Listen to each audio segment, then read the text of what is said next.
you. Yes. That helps. Yes. Because it's tiny. All right. So We're it's hard to live on YouTube. Yeah, I realized the volume or the brightness wasn't up. Officially live. AFR Show Pod back at it again. Episode 87.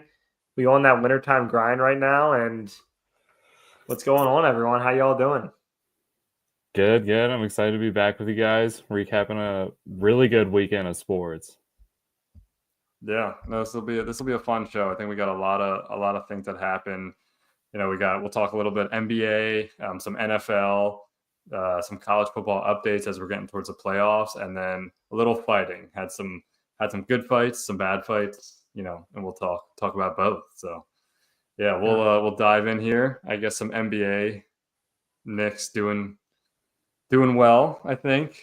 Different case for you guys, but how are you feeling overall with it? Not great. I was like, Chase, do you want? Yeah, I guess I'll start with it. Not very good. I think I don't know statistically, but this probably has to be the worst start since the process era began. So it's definitely not a good thing. I don't think it's over yet. If they get on a run here, I don't think it'll be too bad. Plus, they had a players only meeting, and that usually seems to give them some type of a bump. So I'm expecting them to start to pick it up here, but it has been abysmal, and it's definitely not the way you wanted to start it with the big three that you put together in the offseason. But what are your thoughts on it? Yeah, I'm pretty much at the same spot as you. I'm getting a little bit of 2001 vibes in a sense of like the team's capable. They have the coach, they have the players. I mean, they might not have the depth necessarily, but you know, this has been a long time coming, and obviously the start, especially after they half blew up their team, they basically blew up their team except for Maxey and Embiid, right? So 2-11 start is like the last place you want to be right now. There's so many games, but sometimes it's harder for me. Like in baseball, when you play every day, it's like, okay, you can rattle off 2, 3, 4, 5 wins in a row in a week and you feel a lot better. It's like it's Sixers get 2, 3, 4 wins in a row. It's going to take a couple weeks. So, you know, we might not get to a spot. We lost Chase there for a sec. Okay. But we might not get to a spot. Oh, now we're tiny. Yeah. And I get nice and close to Ben to talk about our Sixers together. Chase is back now, so Sorry about that. No, you're good.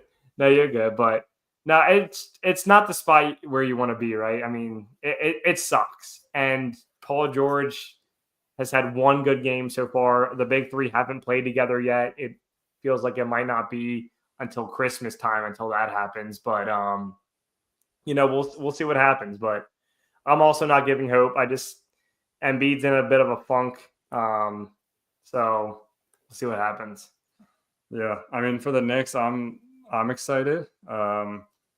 So, you know, I mean, they've had some great games. I think they're finally putting it together. I think Cat's having a really good start to the year.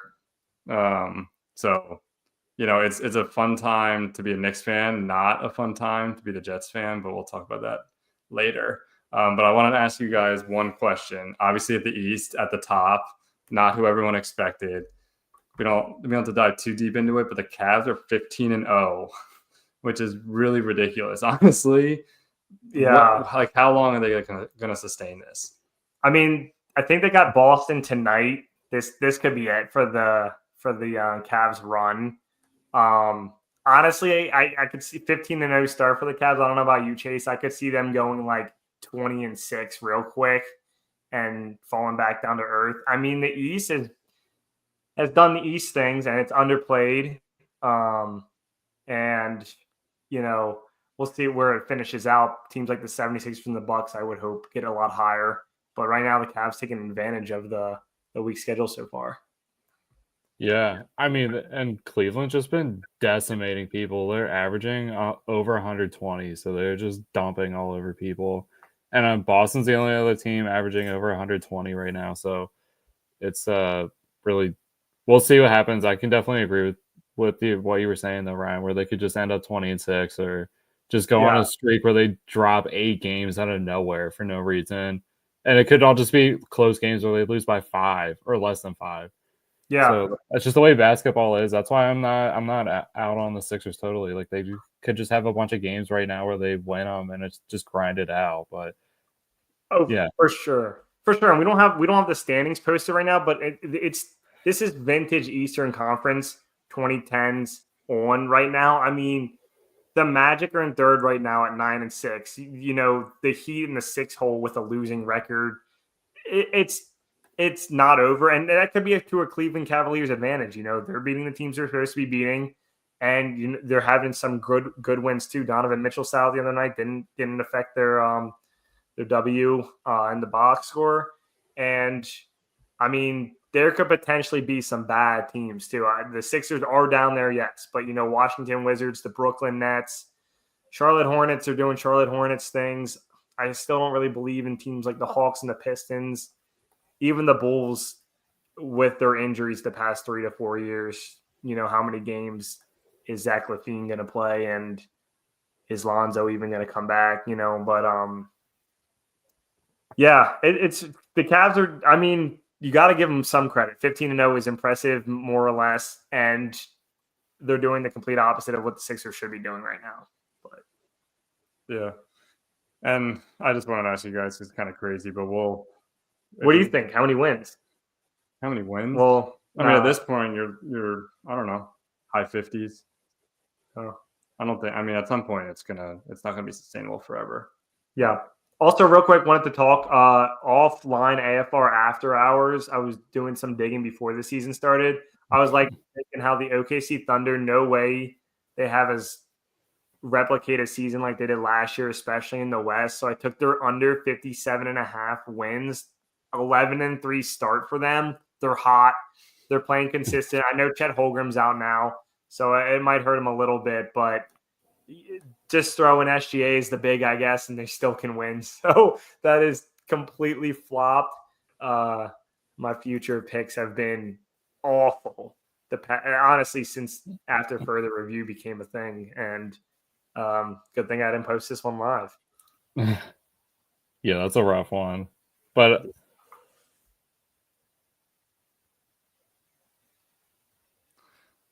You good, Chase? oh yeah, can you hear me? Okay. Yep. Yep. All right. Sorry about that. Glitching like crazy. It's talking about the Thunder, and the NBA doesn't want any kind of trash on them. Yeah, of course.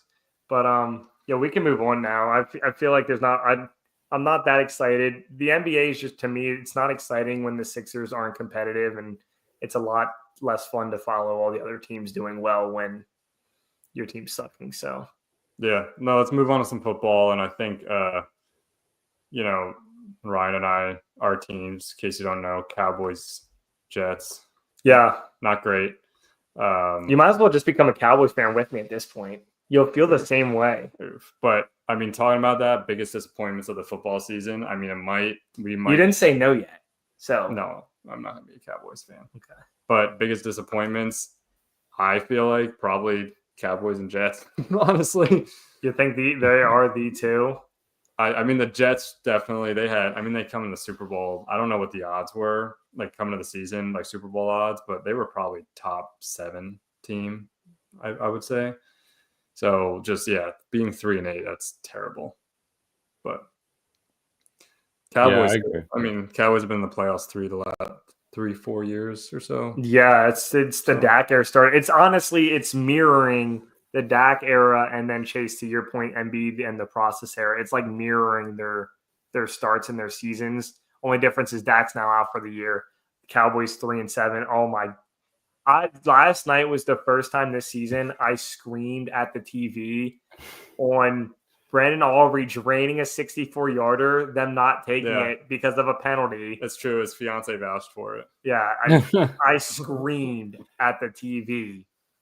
Could have been 2013 down 1 score. No, instead let's drive. Let's keep it going. Great. Yeah, get to a 4th and 2 in the red zone. Get stuff. Nothing new there. And they get the stop. They get the ball back. Still down 10. And Cooper Rush fumbles the snap. Tyler Guyton decides to try to become CMC and break tackles. And a hard-hitting safety comes up, pops him, injures him. Scoop and score for the game. Essentially the Cowboys season in a nutshell.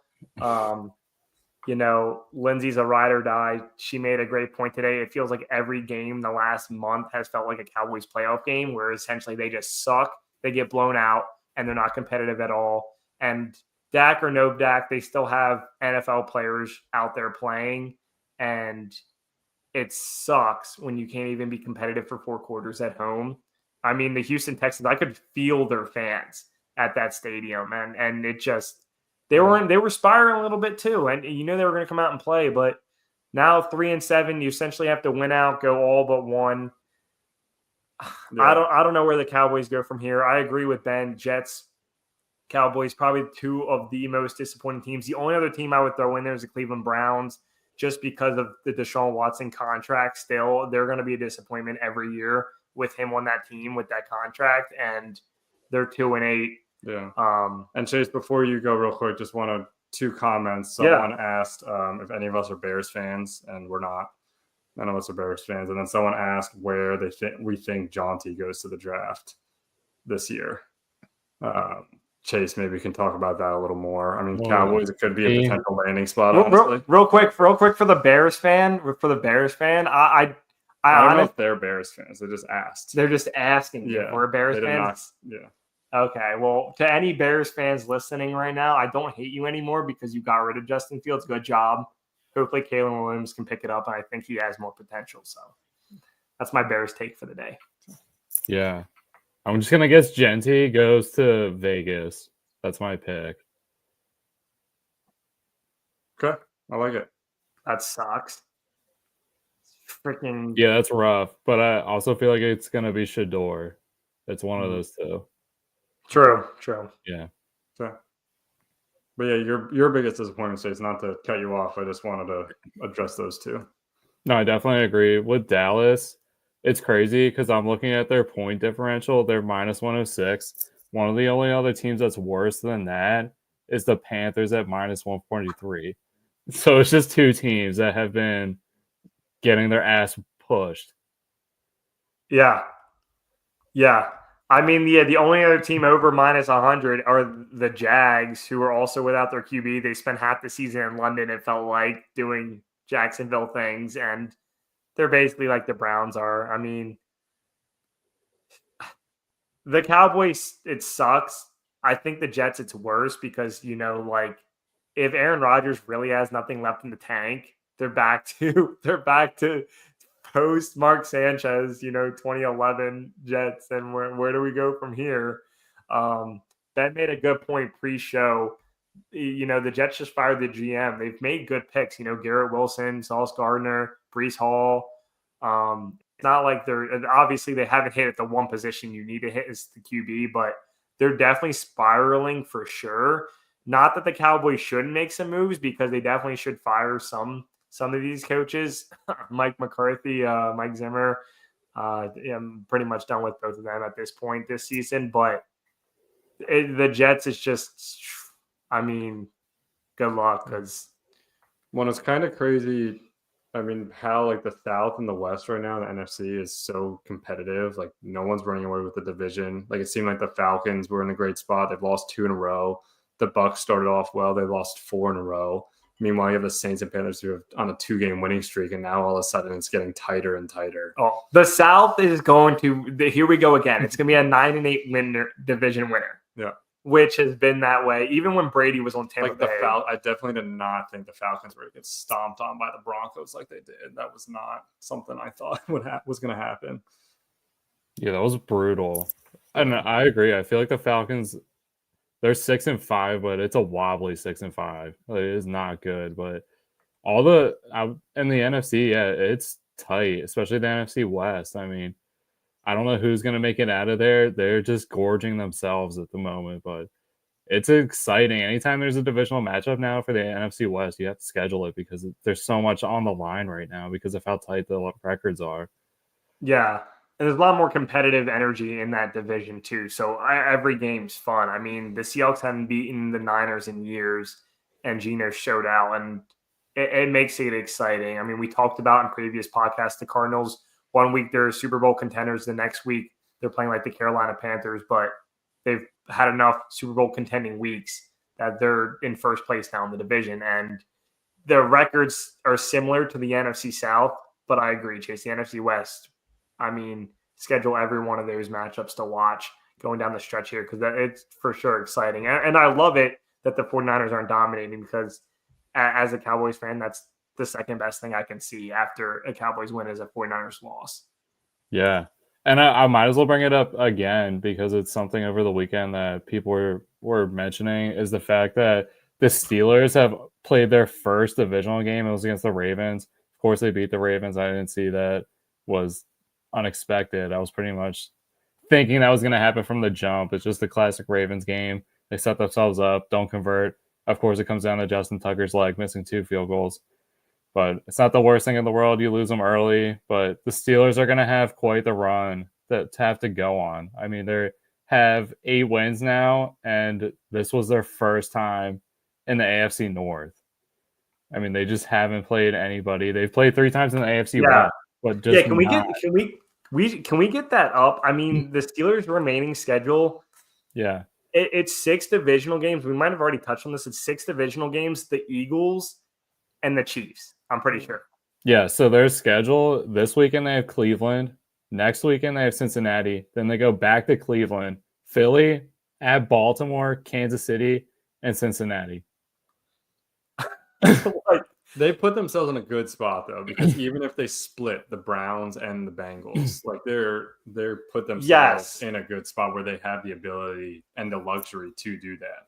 But it's just crazy that might be the worst ending because the AFC North, I don't care how good or bad the teams are, most competitive divisional games, I think like all time, you think like, oh, where are you going to get your close matchups at? It's always the AFC North.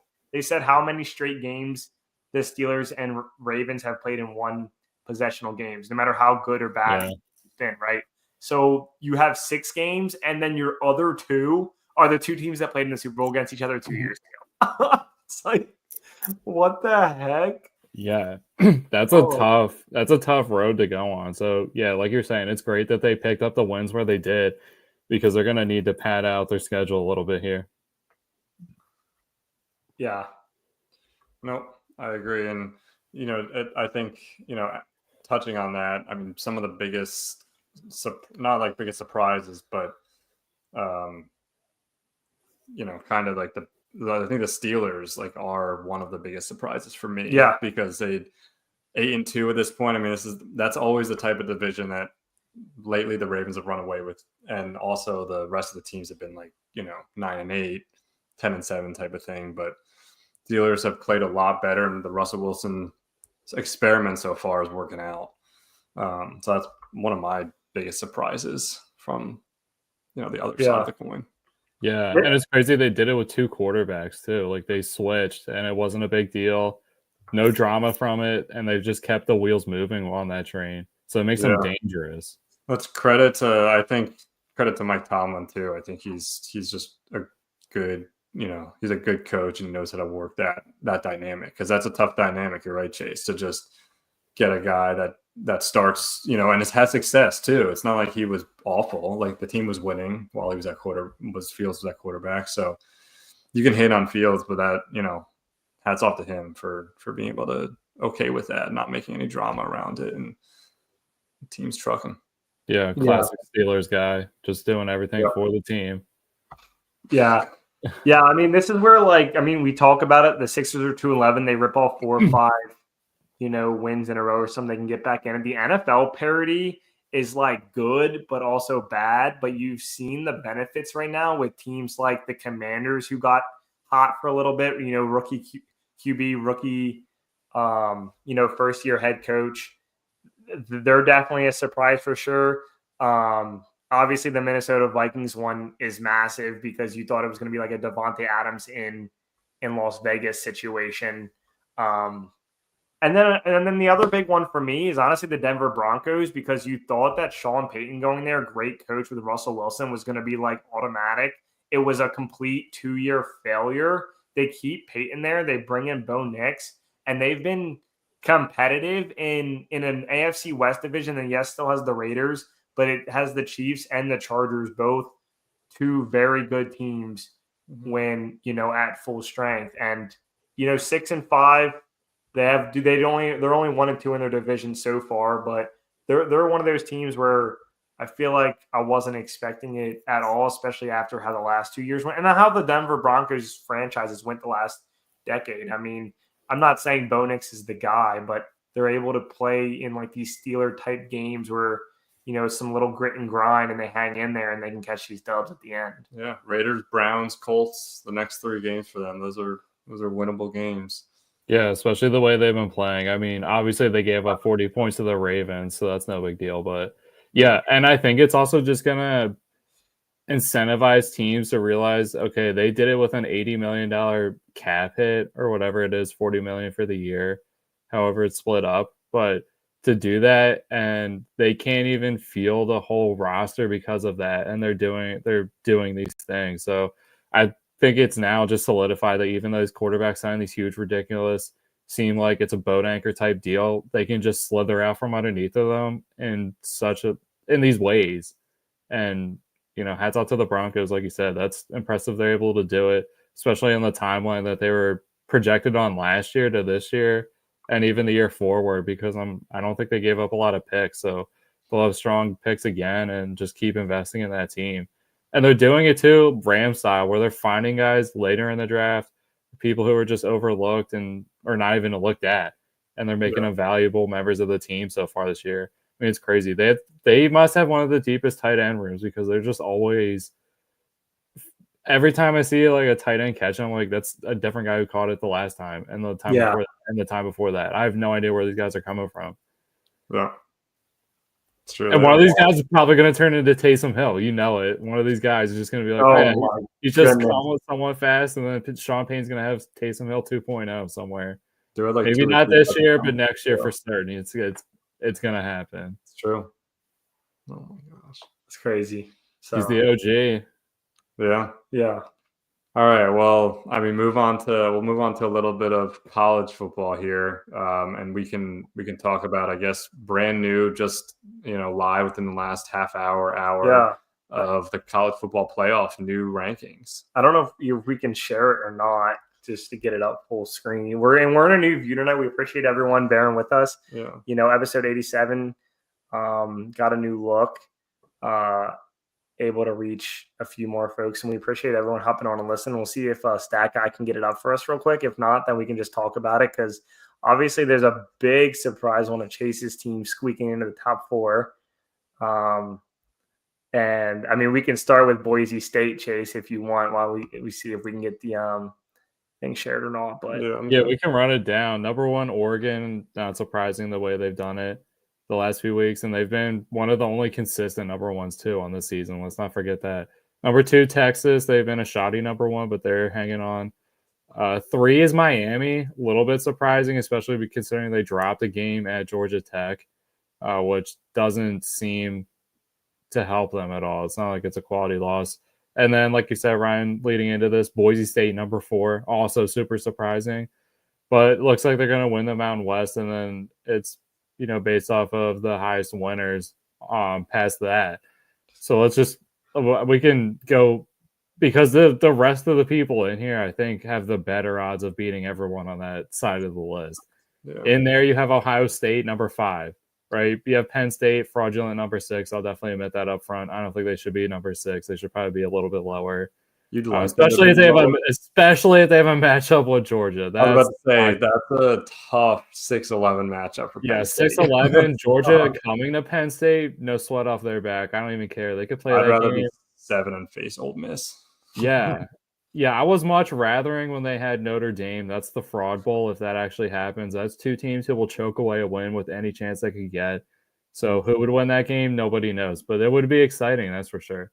Number 7, Indiana, obviously has to be the most surprising list out of everyone on here. No one would have had them being undefeated at this point in the season, going into a pivotal Ohio State matchup, and to be the 7th ranked team in the playoff, first team, 12-team playoff. I mean, hats off to them. They've done it well, and they're making everybody into it. Notre Dame at 8, they're going to have a tough matchup with Alabama. They're for sure going to lose that game. Even though it's the 8-9 matchup, Alabama, I just feel like, has way too many explosive people. And like I said, the 2 fraudulent teams in this whole bracket is Penn State and Notre Dame.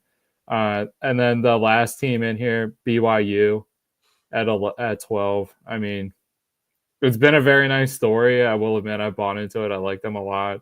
I like the Big 12 as a conference. They have a lot of exciting teams. I think that Arizona State is a little bit more exciting than BYU, especially in the recent weeks. They've just done a little bit more and they're coming on hot. There's definitely a lot of 2-loss teams that are making their way towards it.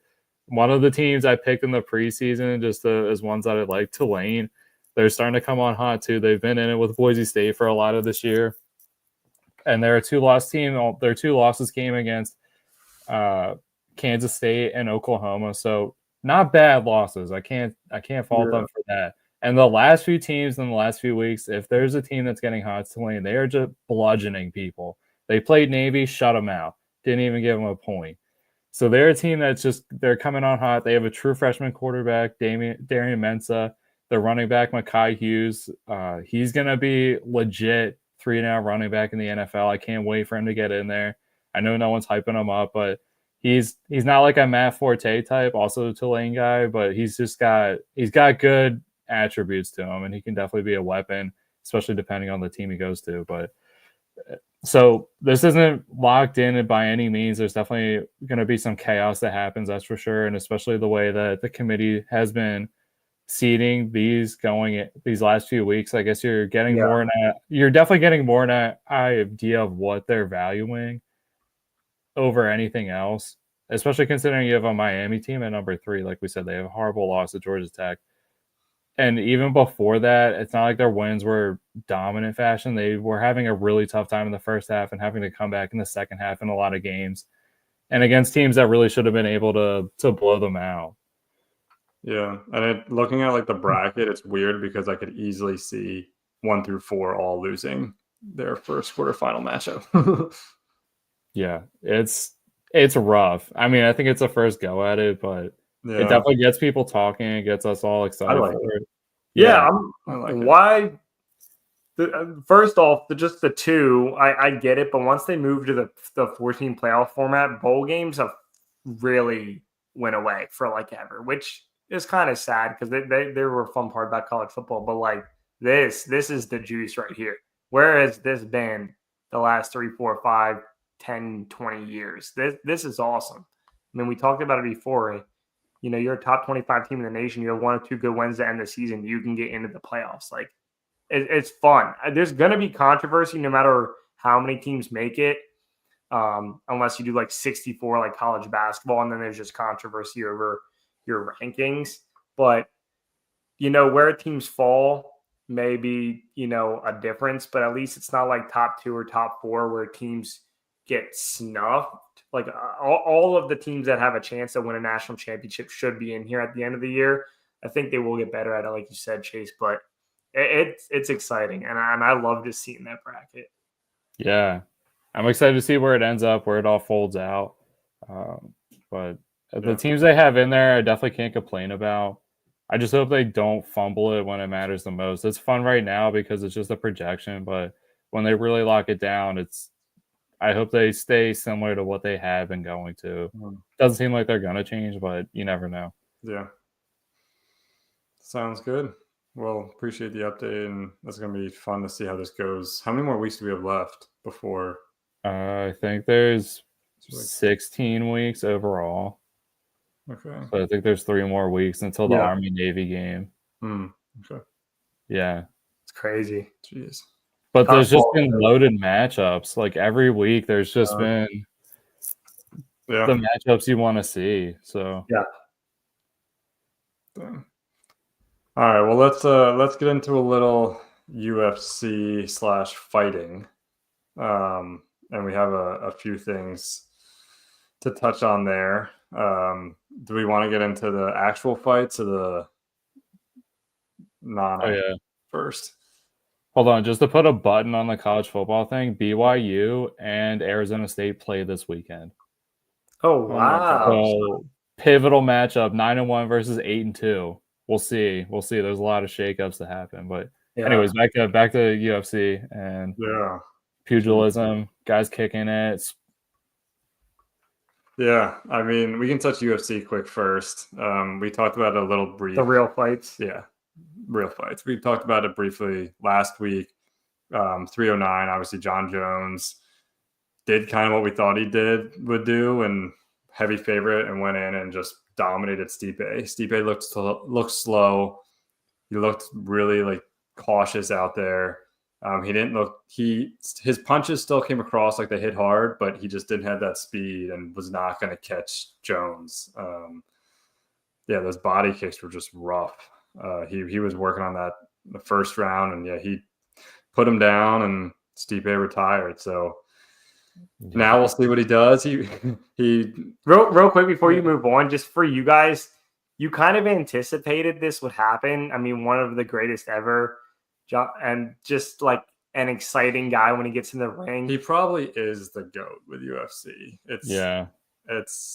It's getting to one of those things where it's hard to say he's not the GOAT. So like debate. Even would you agree, Chase? Yeah, I would agree. Like the way he's won too, it's just been destruction. Like it's just a path of like he's murdered everyone he's been in the cage with.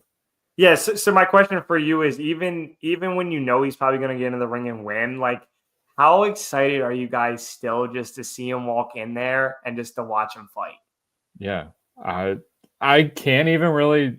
The only way I could imagine this is what the same thing is like back in the Roman gladiator days when a guy got hot and was just destroying in there. I feel like that's what it was like, where you knew this guy is just like, all right, he's going to go in there, early stoppage, not even going to let this thing happen. He's just going to get in there, get after it, and just leave chaos. Like, there really hasn't been anyone else other than maybe recently Hamzat that just goes in there, and I'm like, how quick is this thing just going to end? How quickly is he just going to wrap this thing up? And it feels like those are the only two, and Pereira a little bit, but definitely Hamzat and John Jones, where it's like they can just decide that this fight's over. It feels like where they can just, it's not just, oh, by chance I knocked him out. Oh, by chance I landed this. Oh, he fell into my submission. It's like, no, I'm going for it, and it's over in the next 30 seconds. Yeah, I agree. The only other guy maybe would be like Ilia Topuria right now. True. Yeah. If there's three guys right now that could just put the lights out, those are the three. I agree. Well, I wasn't like really in the UFC during John Jones' like main prime. So like to see him fight now is still exciting for me, and especially at heavyweight. Yeah, it's pretty wild. And it was such a big gap. It was such a large. I mean, this is his second fight in this like new era stint, whatever you want to call it. But it was such a long time coming, and he comes back and just straight dominates first two fights. Yeah, and we'll see. I mean, a lot of talk of who's going to fight next. He seems wants to fight Pereira, but Dana seems set on him fighting Aspinall. Yeah, and Jones even said he thinks Aspinall's a bigger threat. But I mean, honestly, they should just schedule Aspinall a week later. Schedule Pereira, because we all know he's going to knock out Tom Aspinall within 45 seconds. Yeah, I'm not even kidding. He's just, there's no way. Yeah, I don't think so, and it's weird. It's because I think he could take Aspinall on the ground and just that's the way. Yeah, I don't think Aspinall's bad. He's for sure a contender, but John Jones is just different. Like I don't think people get his. I don't even understand his strength. He's picked up Daniel Cormier and thrown him around. And I'm like, if you can pick that guy up and ragdoll him, there's no one in the UFC you can't pick up and ragdoll. Yeah.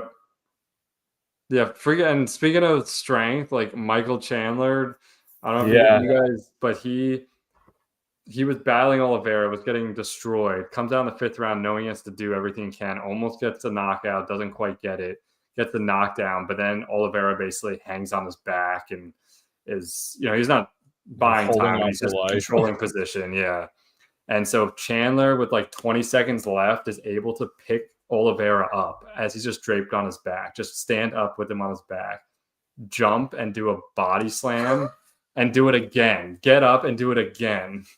Like, to be able to do that, I mean, he is a tank. He's an absolute tank. Every time he comes out there, it's going to be a war. He's going to stand up and try to knock the guy out. I mean, he's 2-3 in the UFC, but he could make. But all of his fights have been like they've really all been legit dudes, and he could main event a card, and that card would sell. Yeah, Honestly, when he was picking him up and dropping him, I was like, this is like watching a drunk at the bar getting tased and then getting back up and getting tased again.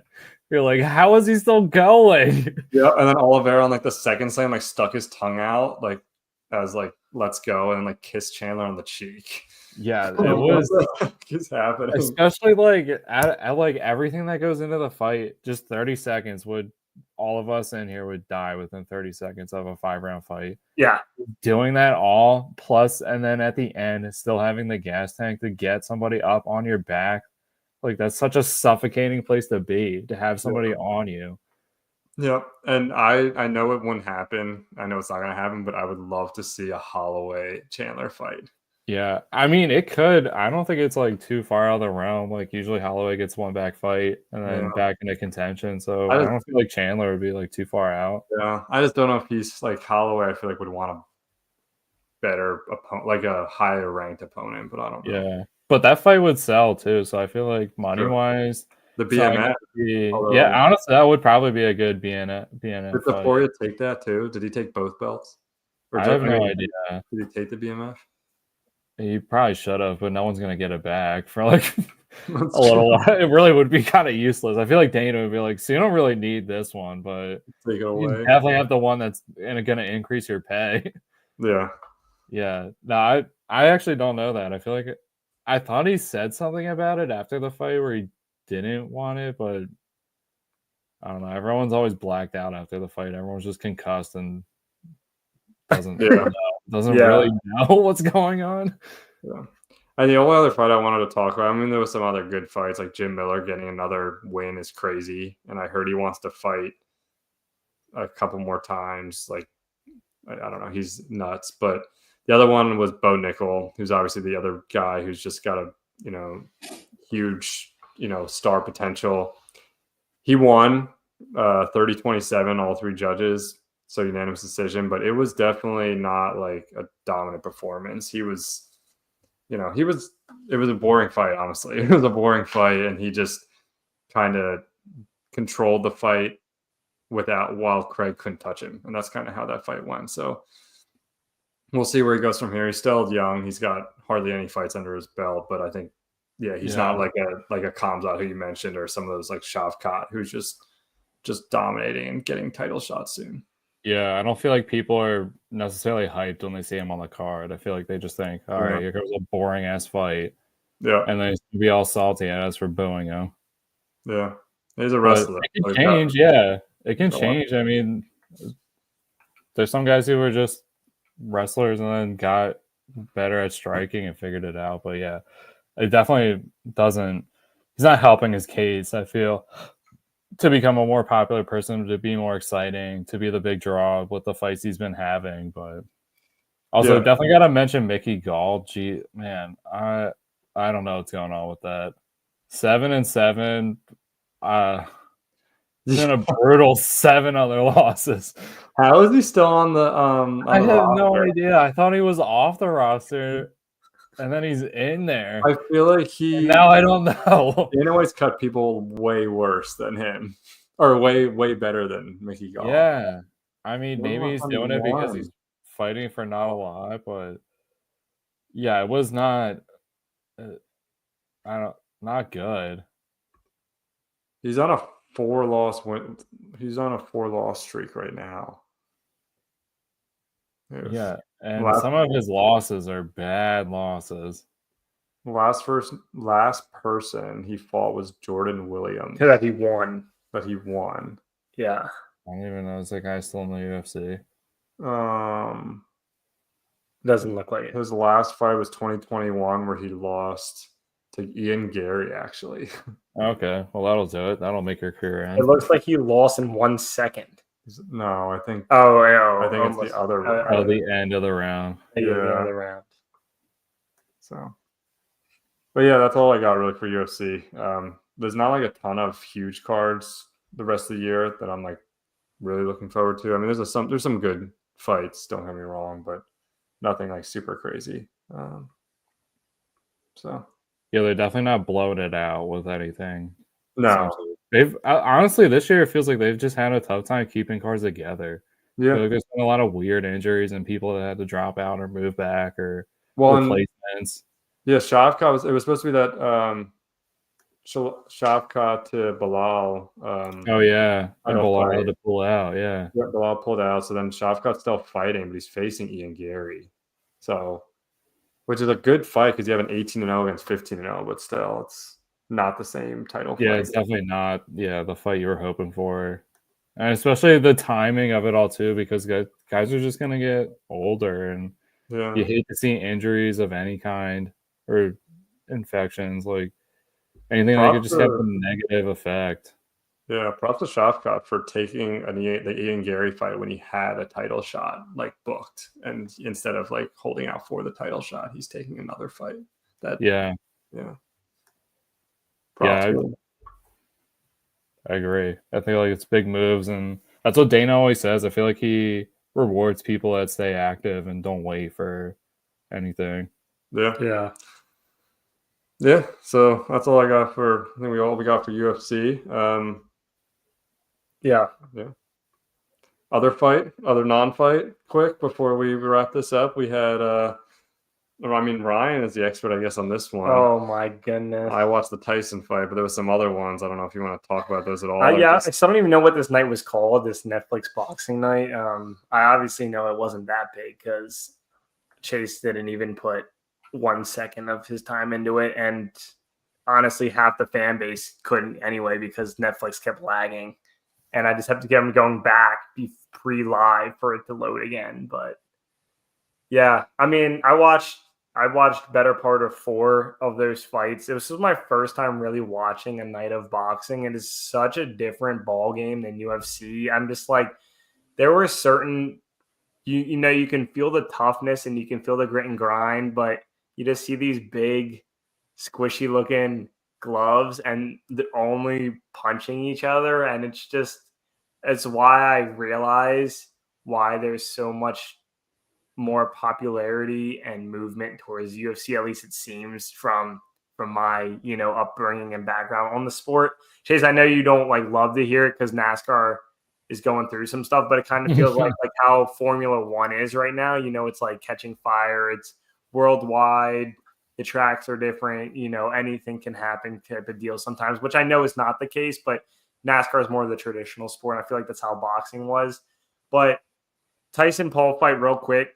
Hated it. Awful. So not worth staying up till 1 a.m. or whenever it was Eastern Standard to watch it. Basically, everyone, I feel like, at least like me, who's not a Jake Paul fan, I'm just hoping Mike Tyson knocks him out, knowing that there was no way that was going to happen.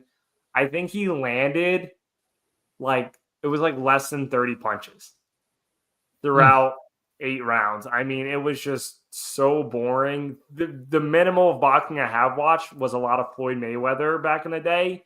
It also would piss me off. And this fight, I know Mike Tyson was 58, and I should have just understood that it's not going to be fun at all. I mean, Tyson looked decent the first rounds, then he kept biting his glove, saying he was addicted to biting. Did you hear the announcing though? No. Did anyone hear who was the fighter that was doing the announcing?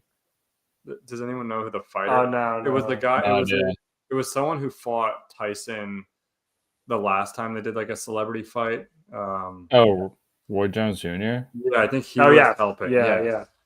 And he kept commenting on the biting and like, why is Tyson doing this? And the main and actual announcer, which I also don't know his name, he was basically saying that he's seen him do this in previous fights. Like that's just like a habit that he does. And Roy Jones, like he did every round, he kept commenting on how it's weird. And then every round, the other guy kept saying he's seen it. And then like finally the announcer was like, I got to tell you, I know we keep talking about this, but like, I got to tell you, he's done this in the past. They just like were going at it. It was really funny. You guys, What the hell? Yeah, but I have to look it up now. Yeah. But yeah, it was Roy. Yeah, it was Roy Jones. That's who it was. But I will say, aside from that, I watched the 2 fights right before the Katie Taylor Amanda Serrano fight, the women's one. I will say Jake Paul, I guess, is a big advocate for women's boxing. I do respect that, and both of those girls were definitely warriors. Like that felt more of like a UFC type a fight where they were giving it all a little bit of, sketchiness. And I actually thought Serrano had won that fight, Chase. And it literally, before the fight started, they would show the judges and what states they were from and stuff. And, I'm watching it. We're, me and a couple of friends, we're not huge boxing people. And they're like, oh, why are they showing like where they're from or what? I was like, oh, Chase always says, it can get sketchy with these judges. And when they have to make these decisions at the end, you see the unofficial scorecard or whatever. And then that was one of those fights where like I felt like Serrano won and the crowd did. And somehow Katie Taylor wins the fight. And then even the fight before that, they had tied, which I didn't realize. I didn't realize that. I thought it was total score. I didn't realize if one judge splits and the other two each pick someone else, it's just a tie. Yeah. And so both those fights just pissed me off strictly because of the judges. And now I know exactly how you feel and why it matters and where some of these judges are from. Yeah, it's bad. And some of them just feel like so out of touch with what's going on, like what's actually happening. It's hard to see how they're getting the fight that way. Yeah. And it's as bad as I think we think sometimes UFC judges are. I think the boxing is even worse. It felt so bad throughout the whole night. I mean, that women's fight was like a absolute massacre. I mean, the girl's like eye was falling off. I still think she won, and they didn't give it to her. And it's just, it was fun to watch a different sport for 4.5 hours. But I don't think I'm going to spend another Friday night doing that. So yeah. I mean, it'll be interesting to see where Jake Paul goes from here. I mean, it obviously did really well. The streaming thing aside, it seemed like it made a lot of money. Yeah. I felt like just people generally who don't typically watch any type of boxing watch this fight. So he was able to definitely bring in a lot of people to watch him fight, other than just the people he generally has that hate him and want him to get knocked out in the first round, which is everyone that's watching. Yeah. Yeah. He's sold a lot that way by creating this villain persona. Like, the child problem or the problem child. Yeah, that's what he goes by. He's created a lot of he's created a lot of like hate, and people are tuning in and buying because they want to see him knocked out. And he's selling that way. So, and Netflix, Netflix was a good platform. I mean, it felt like the first ever Thursday night game on Prime, where it was just like glitching out half the time. But I mean, they said it's going to be one of the most watched boxing matches in years. And I mean, how many people have Netflix that can easily access it? So, all right. Well, on that note, I think we'll end the podcast there. I hope everyone who listened, watched, enjoyed, and we will see you guys next Tuesday for episode 88. Yeah, episode 88. Catch us next Tuesday. We're on a little late today, 7:30, 7:45 time. Combined record of 5-18 right now for the Cowboys and Sixers. Hopefully that improves when we talk next time. See you guys. Peace.